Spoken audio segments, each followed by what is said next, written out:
మండలం చల్లబసాయపల్లె వద్ద ఉన్న SR-1 డ్యాం నుంచి చింతకుంట చెరువుకు శుక్రవారం 100 క్యూసెక్కుల నీటిని మైదుకూరు ఎమ్మెల్యే పుట్టా సుధాకర్ యాదవ్ విడుదల చేశారు.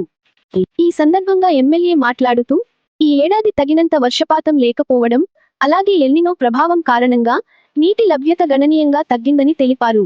ఈ పరిస్థితులను దృష్టిలో ఉంచుకుని రైతులు ముందస్తు జాగ్రత్తలు తీసుకోవాలని సూచించారు.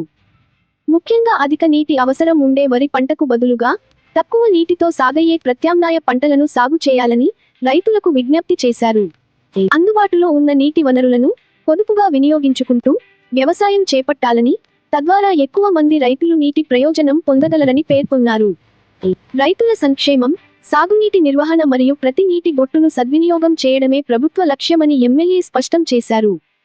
కార్యక్రమంలో స్థానిక ప్రజాప్రతినిధులు, అధికారులు, పార్టీ నాయకులు, రైతులు మరియు కార్యకర్తలు పాల్గొన్నారు.